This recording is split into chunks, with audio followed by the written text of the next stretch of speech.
For Couples podcast, where our goal is to provide information and topics to keep our hometown heroes' relationships safe and code 4. I'm Cindy Doyle, law enforcement officer, wife of 17 years, and licensed professional counselor, and I'm your host for the podcast. Thanks for joining me today. Last time I talked targeting specifically first responder spouses and partners. And this time I am targeting you, first responders.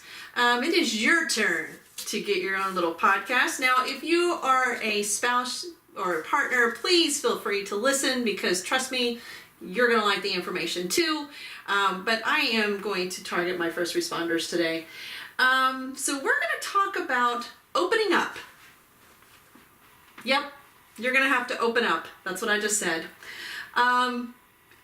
We get it. As your partner or your spouse, we get it. We get that you've probably had a really rough day and that you've seen more gruesome crap in 12 hours or 24 hours, whatever your shift is, than most people see in a lifetime. We get that. We understand. We understand that you are being hypervigilant.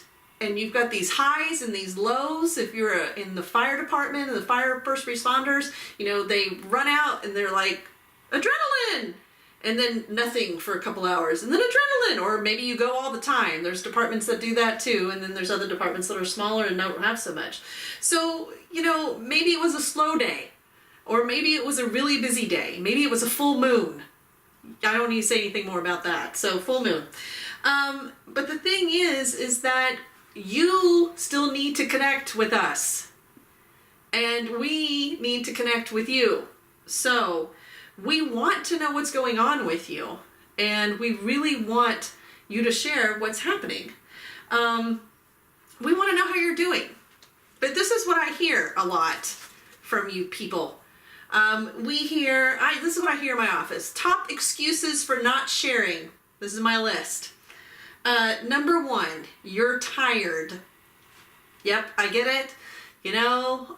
You've been up and down all day, or maybe you've been hypervigilant all day, needing to do that, and you're tired. I get it. You're tired. All right. Number 2, you don't want to relive it. I understand that. Seeing a body on the road and scraping it up is not pleasant, and I get that you don't want to relive it, but yes.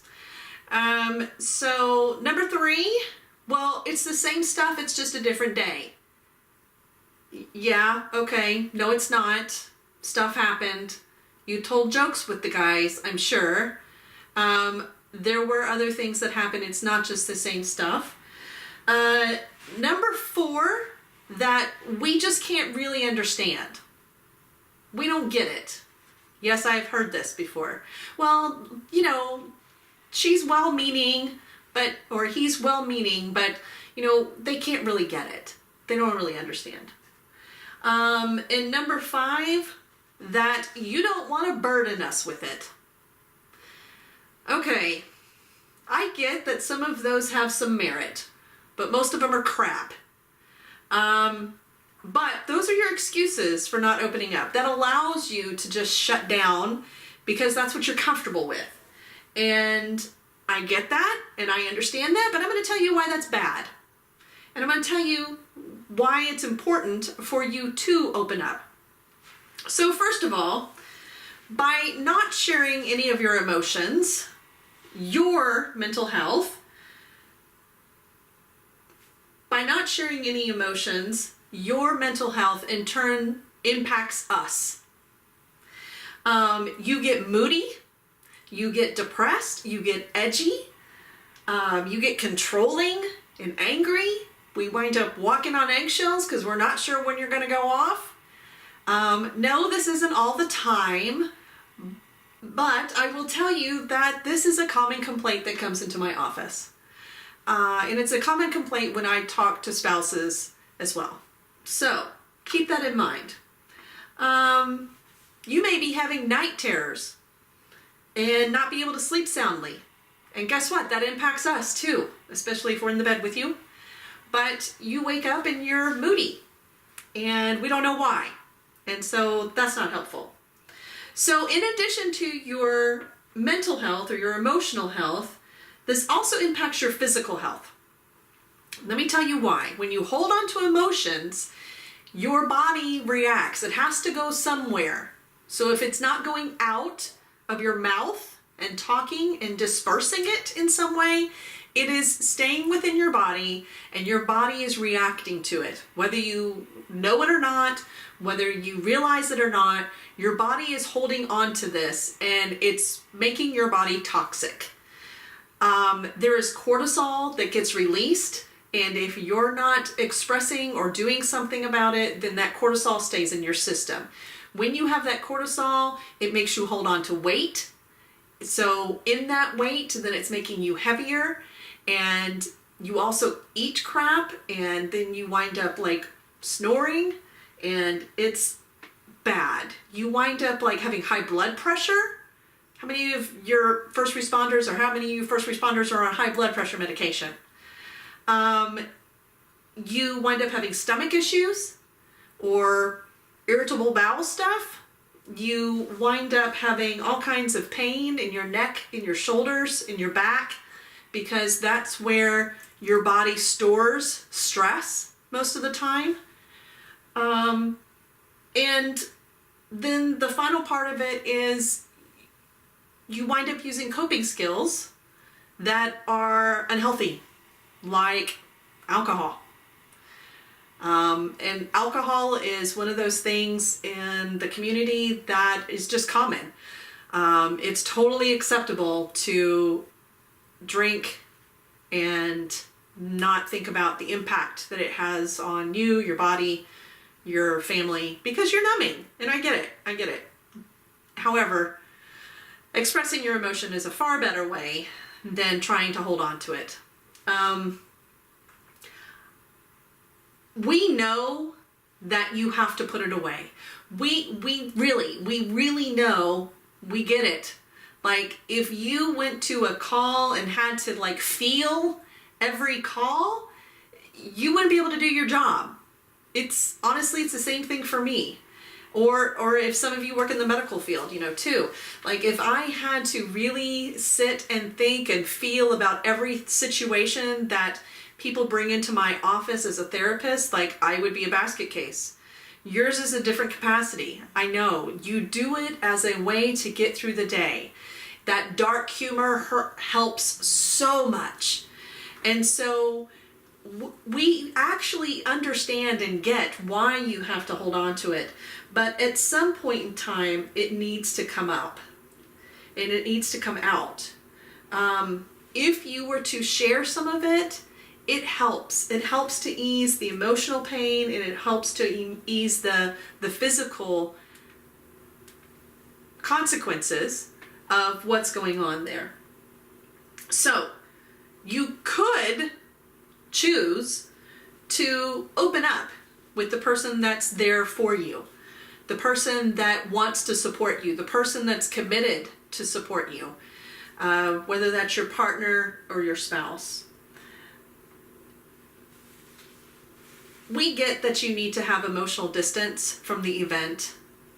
But what happens in turn is that it becomes a habit, and you wind up emotionally distancing others around you, including your partner or your spouse. And how that impacts everybody, or how that impacts your relationship, more importantly, is that there becomes this emotional wedge between the two of you, and they might not really totally understand it. They just might feel distant from you, or you might feel distant from them. But that's because there's stuff that's not getting shared. And it's in sharing those things that you create closeness and intimacy. One of the complaints that I get, especially from my males, is that they're saying, well, I need to have more sexual intimacy. Well, guess what? The way you do that is through an emotional connection. And so that means that at some point in time, opening up emotionally is helpful not only for your own health, but for your relationship health as well. So let me say this. This is not about making you into some kumbaya person. You're not going to be like, holding hands and all of a sudden you're going to want to go on some retreat and be all hippy dippy. That is not what we are going for here. I am not trying to make you into something that you're not. This is, I'm not woo woo like that. I'm pretty grounded. I'm not woo woo. So this is really just about opening a door and sharing just a little bit. So here's some suggestions that I have for how you can do this. So first of all, I want you to start small. I want you to start very small and share something that is slightly out of your comfort zone to share. Just get a little bit uncomfortable with it. You don't have to like hit the really deep, dark, painful, gruesome stuff to start with. Like I don't want to like open a whole can of worms and not be able to like get you back to work tomorrow. What I just am looking to do is like stretch a little bit out of your comfort zone and share something that maybe you normally wouldn't share, or tell a little bit more detail about what you might not share normally. And then second, find some kind of emotional content. So here's what I think is, I think it's funny because of the field I'm in, but there was a research study done recently. It was actually done by the guy who did the movie that is, that emotion cartoon movie. Inside Out. He did the movie Inside. He was a consultant for the movie Inside Out. And so, he did a research study. He's actually works for a university. I probably should have looked this up. But anyway, he works for a university. And in this study, they did a study of Americans and how many emotions they could name. The average number of emotions that Americans could name was 3. 3 emotions. So our emotional vocabulary pretty much sucks as Americans. So the 3 most common, mad, sad, and glad. Those were the three that people could name, which cracks me up because mine is always like fear, scared, excited. Maybe I have more.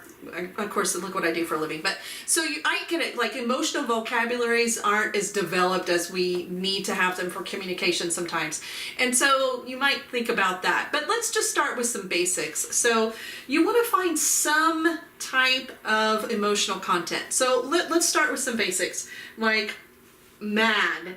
But oftentimes mad is we call it a cover emotion, where mad is more of a reaction, like an anger reaction, instead of a feeling. That doesn't mean that angry and mad can't be a feeling, but sometimes it can be a cover for things like disappointment or fear or sad. It can be like, I don't have control, so I'm going to get pissed off. So it's often a cover emotion. But hey, you know what? If you want to go with mad, go with mad. It's fine. But you might want to think of like unfair, concerned. Those are some other things that might surround the mad feeling. And when you share this feeling, the feeling is not about the general population, as my husband calls it, or the citizens, or the morons, whatever you want to call them. They're not about the people on the scene. They're not about the feeling needs to be something about your feeling. It's not your feeling about the morons on the street. It's how did this make you feel? And so that might take some thought on that. And if you want bonus points on this, then you can make a brief statement as to why you have that feeling. Okay, so let me go through that really quickly again. So you're going to start small, share something that's slightly uncomfortable. You're going to find some emotional content about you and not about the public. And then if you want bonus points, you're going to share why you have that emotional content. So let me give you an example of this. So it might be something like, hey, so today I had to work a injury accident and it was pretty gruesome. And so you tell a little bit about the story, tell as much as you feel comfortable, where it's not going to, bring things too much to the surface where you can't deal with it, but maybe just, give it some emotional content there. And so then what you don't want to do is say something like, and it pissed me off because the whole freaking thing was preventable if somebody just would have worn a GD seatbelt. I'm really editing my language there.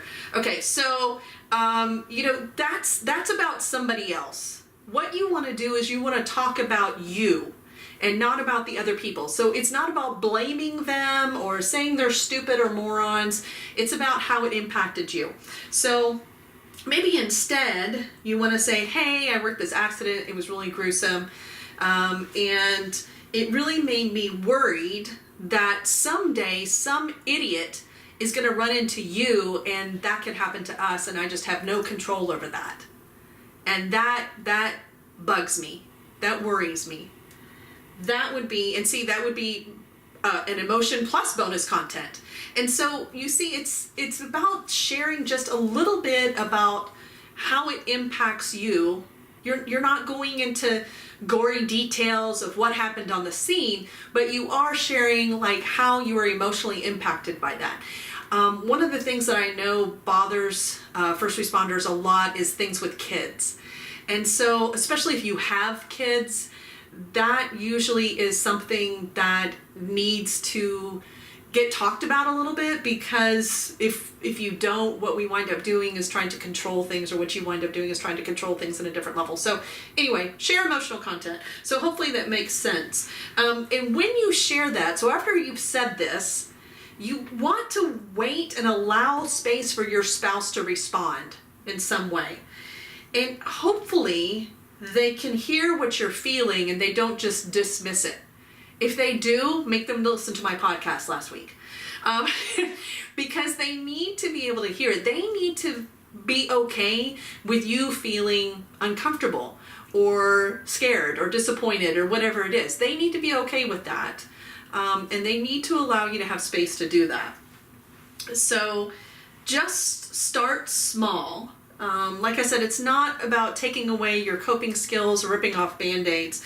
I kind of think of it like a balloon. So if you think about like blowing up a balloon, and as you blow it up, you're putting more and more breath into it. And if you just keep going, it's going to burst. There's different ways to think about it. Like you could put a little bit in, the latex kind of like gets loose in a little way, and so it kind of stretches. And then you put some more in, it kind of stretches some more. And so like if it deflates, then it kind of is used to going in and out. But you don't want your balloon to burst. You want to be able to deal with the next situation. But like I said, it has to go somewhere. So if you let some of it out, even if it's just a little bit, there's more room to take it in the next time. And so it becomes this like constant kind of like taking it in, but letting some out, taking it in, letting it out. And so if you do that, it keeps you a little bit healthier. And so it impacts you emotionally and physically, and it makes things calm down a little bit more mentally and emotionally. So let me know how that works if you try that out. If you are willing to share a story, or you know what, maybe it's just too hard, let me know about that. I'd be really interested in knowing what prevents you from sharing and knowing what's hard to share. Maybe talking about what some of your fears are in sharing, and how, one of the things that I think about or I hear is like, well, I'm afraid if I let any of it out, then I'm not going to get myself back together, that I'll crack. And I know that's one of the fears, but that's why I said start small. Start really small and just try to let a little bit of it out and share it with your spouse, because like I said, that creates the emotional intimacy and the connection that you're really wanting to have. Let me know if this was helpful. I'd love to have your feedback. You can find me on social media. You can find me on Facebook, Twitter, LinkedIn, Instagram. You can email me at code4couples.com is my website. My email is Cindy, CYNDI, at code4couples.com. Love to hear from you if you want to write me. And once again, I'd love for you to share this with anybody that you think it would be helpful for. I'm kind of hearing that this is getting shared with not just first responder couples, but with other couples as well. And if this is something that would help somebody else, please share it. And that's my whole goal, is just trying to impact our society and our community as far as relationships and keeping them safe. So until next time, thanks for joining me and listening, and keep your relationship code 4.